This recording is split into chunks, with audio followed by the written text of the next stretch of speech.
Bonjour, voici l'horoscope des Sagittaires pour le mois de juillet 2025.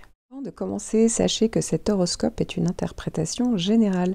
Pour une analyse précise et personnalisée basée sur votre thème astral, je propose des consultations individuelles. Vous trouverez le lien en description sous la vidéo. Vous trouverez également le lien, en plus des consultations, de mes formations en ligne, et notamment une formation complète dédiée aux prévisions professionnelles. Vous serez guidé pas à pas pour apprendre à repérer les transits planétaires et interpréter par vous-même les périodes clés pour agir, évoluer ou patienter ou tout simplement comprendre une situation. Tout est pensé pour être simple, clair et surtout concret avec les techniques que j'utilise moi-même en consultation. En attendant, vous pouvez découvrir tous mes articles astro sur ma page Instagram. Sagittaire premier décan, si vous n'êtes pas du premier décan, vous pouvez cliquer sur le timing en description sous la vidéo. Si vous êtes du premier décan, alors vous allez avoir différentes planètes en fonction de vos dates de naissance. Mais déjà, le premier point à retenir, et justement c'est une planète que tout le monde va recevoir en fait dans la même période, c'est le trigone de Mercure. En effet, Mercure va faire un premier passage très bien aspecté puisque c'est un trigone, donc dans un signe ami. Et Mercure donc, va passer à partir du 26 juin jusqu'au 5 juillet. Mais ici, il y a une particularité, c'est qu'en fait, ça sera un premier passage puisqu'il y en aura encore deux autres. Alors, je vais y revenir pour le deuxième puisque ça sera la période où Mercure va rétrograder, mais ça sera pas avant le mois d'août. Mais déjà, le fait qu'il y ait ce premier passage, ça peut être le moment où vous posez une première pierre à l'édifice, vous voyez ? La communication peut être favorisée, les échanges peuvent être plus fluides, plus efficaces. Ça peut être bon pour tout ce qui est en lien avec les activités commerciales, la clientèle, les démarches administratives, les apprentissages, les formations, les acquisitions de connaissances, les négociations, les écrits, tout ce qui est en lien évidemment avec l'entourage proche, les frères, les sœurs, les voisins peut être favorisé également. Ça peut être bon pour tout ce qui est en lien avec les transports, les déplacements. Ça favorise également la concentration, les prises de décision plus rationnelles et la capacité d'adaptation, la flexibilité. Alors comme je vous le disais, ça c'est le premier passage, il y en aura un autre rétrograde en août, donc ça veut dire que peut-être quelque chose que vous avez mis en place à cette période va revenir pendant le mois d'août. Donc soit c'est parce que ça sera une période de délai, soit au contraire, ça sera peut-être un retour, une révision, une prise de conscience, vous voyez, pour affiner peut-être ce que vous avez commencé à mettre en place donc à cette période. Vous allez tous également avoir Vénus, alors ça sera plutôt à la fin du mois, qui va faire un trigone donc avec votre signe et plus particulièrement votre décan entre le 25 juillet et le 3 août. Ça peut être une période d'harmonie dans les relations, ça peut venir favoriser les périodes de connexion émotionnelle, de plaisir dans les relations, d'ailleurs quelles qu'elles soient. Ça peut être aussi une période plus romantique. Ça peut être évidemment favorable pour tout ce qui est en lien avec la créativité, le domaine artistique, esthétique. C'est vrai que ça peut être une période tout simplement de bien-être, une atmosphère de confort. C'est ça qu'on pourrait rechercher pendant cette période. Ça encourage justement les expériences agréables. Ça peut être un bon moment pour tout ce qui est en lien avec les loisirs, les plaisirs, les hobbies. On a envie de se faire plaisir, on a envie de profiter des bonnes choses de la vie. Ça peut également venir favoriser la diplomatie. C'est vrai que ça peut venir arrondir les angles. Ça peut être une bonne période de coopération, de résolution pacifique, justement, des conflits s'il y en a. Ça va venir favoriser les interactions sociales fluides, agréables. Au niveau financier, c'est vrai que c'est une bonne période. Si vous êtes dans un secteur lié à l'art, la beauté, les loisirs, la mode, le luxe, les divertissements, ça peut être aussi favorable pour tout ce qui est en lien avec les transactions financières, les négociations réussies, les accords mutuellement bénéfiques, mais ça peut tout simplement parler d'achat plaisir également. Alors maintenant, je vais passer au gros transit en toile de fond et donc tout le monde n'est pas concerné par ces transits. Alors déjà, si vous êtes du tout début du décan, donc ça veut dire que si vous êtes né autour du 23, 24, max 25 novembre, eh bien ça y est, il y a l'arrivée d'Uranus. En effet, Uranus se trouve pile dans le signe en face du vôtre.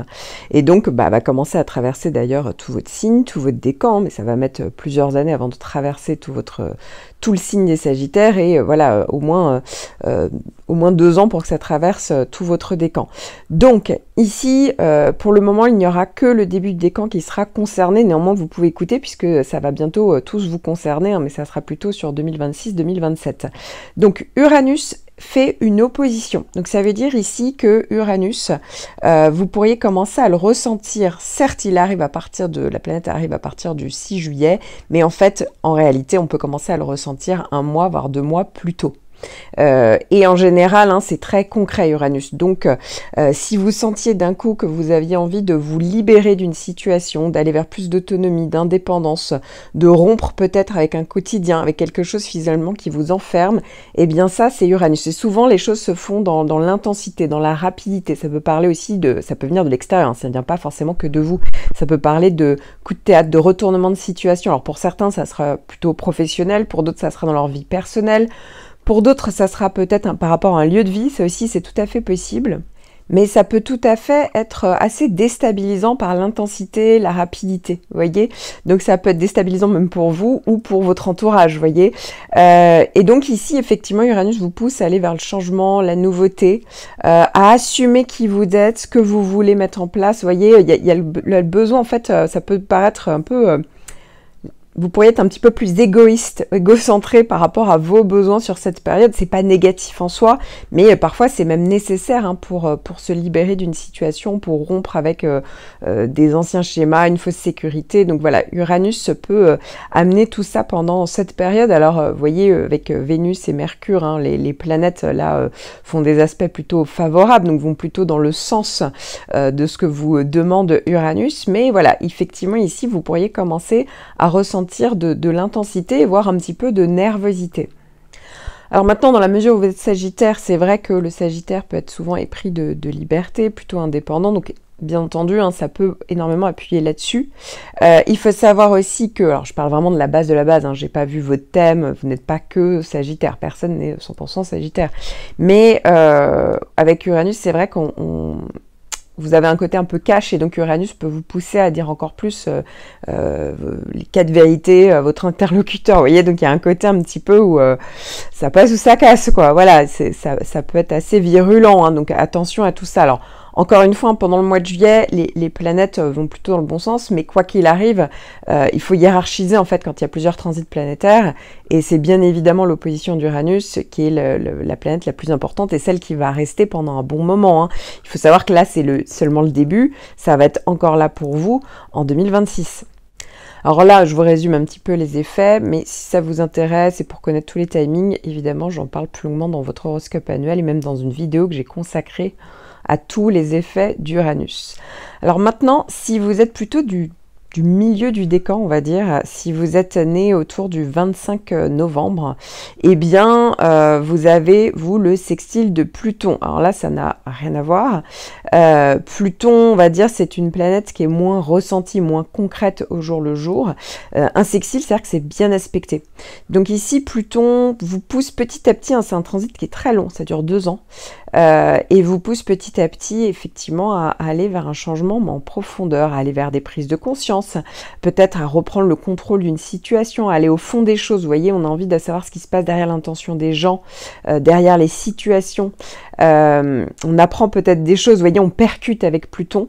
Ça peut être donc assez intéressant. Donc pour certains, encore une fois, ça peut être, là ça dépend de votre thème, du contexte de votre vie, mais ça peut être professionnel, pour d'autres ça va être plus être personnel, pour d'autres ça va être plutôt global, mais ça peut être aussi, ça peut parler d'une période, parfois on fait même un travail sur soi, justement en toute conscience pour comprendre un petit peu ce qui arrive, et c'est vrai que souvent Pluton est assez branché sur l'inconscient, donc ça veut dire ici qu'il y a vraiment une possibilité, c'est comme s'il y avait une ouverture sur vos peurs, parfois ça peut être une manière dont on voit la vie, vous voyez, ça peut être par rapport à votre éducation, une manière de faire, par rapport à un lien, et donc là ici, il y a peut-être la possibilité d'assainir tout ça et d'être beaucoup plus aligné avec qui vous êtes réellement ou qui vous êtes devenu. Vous voyez, on peut vraiment se se détacher du superflu, de ce qui vous empêche d'avancer. Et donc, c'est vraiment une très bonne planète en ce sens. Et parfois, ça peut même être très concret. Hein. Vraiment, concrètement, on reprend le pouvoir, on reprend le contrôle d'une situation, d'un lien. Donc, voilà, faut continuer dans ce sens-là. Et évidemment, le fait d'avoir Vénus et surtout Mercure, là, qui est là en tout début de mois, enfin fin juin, début juillet, et qui reviendra de manière rétrograde, ben oui, clairement, la planète va vous pousser, encore une fois, à être plus incisif, à mieux négocier, vous voyez, à avoir du magnétisme, à mieux comprendre les choses, à avoir des bonnes idées, vous voyez, des moments où il y a une épiphanie un petit peu dans sa tête pour certaines personnes, ce sera peut-être pas le cas pour tout le monde, mais vous voyez, ça va vraiment dans le bon sens ici. Alors là, je ne vous parle que d'un seul point de votre thème natal. Hein. Pour des prévisions réellement personnalisées et donc plus fiables, je vous invite à regarder l'ensemble des transits en lien avec les autres placements de votre thème, à les hiérarchiser et à évaluer leur impact global. Si vous souhaitez apprendre à le faire vous-même, je propose une formation en ligne dédiée aux prévisions professionnelles. Vous apprendrez à tout décrypter étape par étape et c'est basé sur les techniques que j'utilise moi-même en consultation. Alors si vous étiez un petit peu perdu ou si vous aviez besoin tout simplement d'un éclairage plus complet, je propose également des consultations individuelles. Vous trouverez tous les liens en description sous cette vidéo. Sagittaire, deuxième décan. Vous allez avoir ce mois-ci 2 planètes. Alors la première, c'est Mars qui va venir faire un carré avec votre signe, donc c'est un aspect en tension. Et donc, ce transit de Mars en carré aura lieu du 4 au 21 juillet. Ça peut être une période d'augmentation de l'agressivité ou de la colère. Alors, ça peut venir de vous comme ça peut venir des personnes que vous croisez. Le risque est plus important de conflits, donc de disputes. C'est vrai qu'on peut être plus impulsif et donc ça peut augmenter la prise de décision hâtive. Attention également, évidemment, aux tensions au niveau relationnel, aux conflits. Ça peut augmenter aussi le stress, l'anxiété. Ça peut parler d'une difficulté globale à canaliser l'énergie de manière constructive et ça peut être aussi une tendance pour d'autres à être plus dominant ou autoritaire. C'est vrai que ça peut être un besoin accru de contrôle, de pouvoir. Donc ça peut représenter une période de défi dans la gestion de la frustration, de la colère. Vous l'aurez compris, mieux vaut mettre de l'eau dans son vin puisque ça ne dure pas très longtemps. Vous allez également avoir la boucle de Mercure. Alors Mercure va faire un trigone, donc ça c'est plutôt un aspect positif, favorable. Il y aura un premier passage du 5 au 18, puis Mercure va rétrograder du 18 au 30. Sauf que il faut savoir qu'avant la rétrogradation, Mercure a une phase stationnaire. Donc c'est comme si cette phase stationnaire, eh bien, il y avait déjà les effets de Mercure rétrograde. Donc il faut compter, voilà, du 15 au 30, vous aurez les effets de Mercure rétrograde, mais en trigone. Donc là, c'est positif. Donc déjà, au premier passage de Mercure, la communication peut être favorisée, hein. Les échanges peuvent être plus fluides, plus efficaces. Ça peut être bon pour tout ce qui est en lien avec les activités commerciales, la clientèle, les démarches administratives, les apprentissages, les formations, les acquisitions de connaissances, hein, les négociations, les écrits, tout ce qui est en lien évidemment avec l'entourage proche, les frères, les sœurs, les voisins peut être favorisé également. Ça peut être bon pour tout ce qui est en lien avec les transports, les déplacements. Ça favorise également la concentration, les prises de décision plus rationnelles et la capacité d'adaptation, la flexibilité. Et donc, comme je vous le disais, après, Mercure va commencer à faire sa phase stationnaire et rétrograder. Donc jusqu'à la fin du mois pour vous, hein, ça sera un peu plus long, mais vous êtes concernés pendant tout le mois de juillet uniquement. Alors, ici, il faut savoir que peut-être que suite à ce premier, voilà, cette première graine peut-être semée, eh bien, il y aura peut-être une période de délai. Pour d'autres, ça peut être justement, voilà, il y a peut-être la possibilité ici d'un retour, d'une révision, d'une prise de conscience, vous voyez, d'une relecture, de la correction d'un échange, d'un projet. Ça peut être aussi une période où il y a une compréhension peut-être plus fine, où on change de perspective. Donc, ce qui n'avait pas été vu ou dit peut-être remonte à la surface ici. Il y a peut-être aussi la possibilité de s'occuper enfin de quelque chose qui avait été mis de côté. C'est-à-dire que vous faites voilà, une première... il y a peut-être justement une première démarche, il y a quelque chose qui se met en place sur le premier passage de Mercure et ensuite rien à voir. Dans la deuxième partie du mois, en fait, ça y est, vous occupez enfin de quelque chose qui revient. C'est-à-dire que soit il y avait quelque chose qui a été mis de côté et donc on en profite pendant cette période pour enfin mettre les choses en place et ça se fait de manière plutôt fluide, soit il y a une situation, une personne du passé, on repense à quelque chose du passé, mais dans le but vraiment d'être assaini, de s'en occuper, de passer, vous voyez, d'avancer dessus, que ce soit psychologiquement ou vraiment en termes de démarche concrètement. Alors, dans la mesure où, comme vous le savez, vous avez ce fameux carré de Mars, bah ici, le fait qu'il y ait un trigone de Mercure, c'est-à-dire que si jamais il y avait, vous aviez mis en place une action trop précipitée, vous aviez hyper réagi, bah dites-vous que le fait qu'il y ait Mercure à côté en trigone et ensuite même rétrograde, eh bien il y a la possibilité peut-être de repenser, réfléchir, rattraper le coup, vous voyez, si jamais il y avait une problématique. Et si ça se trouve, Mercure, ça sera vraiment pour un point de votre vie, et Mars, ça sera plutôt en lien avec un autre point, car ils n'auront rien à voir l'un avec l'autre. Vous voyez, c'est pas forcément, les deux planètes ne fonctionnent pas forcément ensemble sur toute la journée et tout ce que vous mettez en place. Alors là, je ne vous parle que d'un seul point de votre thème natal, hein. Pour des prévisions réellement personnalisées et donc plus fiables, je vous invite à regarder l'ensemble des transits en lien avec les autres placements de votre thème, à les hiérarchiser et à évaluer leur impact global. Si vous souhaitez apprendre à le faire vous-même, je propose une formation en ligne dédiée aux prévisions professionnelles. Vous apprendrez à tout décrypter étape par étape et c'est basé sur les techniques que j'utilise moi-même en consultation. Alors si vous étiez un petit peu perdu ou si vous aviez besoin tout simplement d'un éclairage plus complet, je propose également des consultations individuelles. Vous trouverez tous les liens en description sous cette vidéo.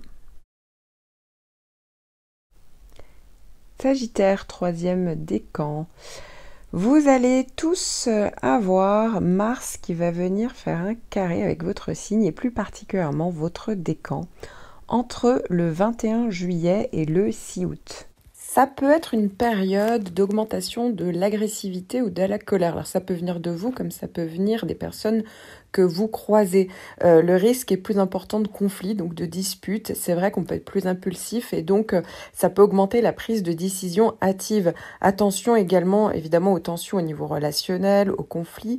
Ça peut augmenter aussi le stress, l'anxiété. Ça peut parler d'une difficulté globale à canaliser l'énergie de manière constructive et ça peut être aussi une tendance pour d'autres à être plus dominant ou autoritaire. C'est vrai que ça peut être un besoin accru de contrôle, de pouvoir. Donc ça peut représenter une période de défi dans la gestion de la frustration, de la colère.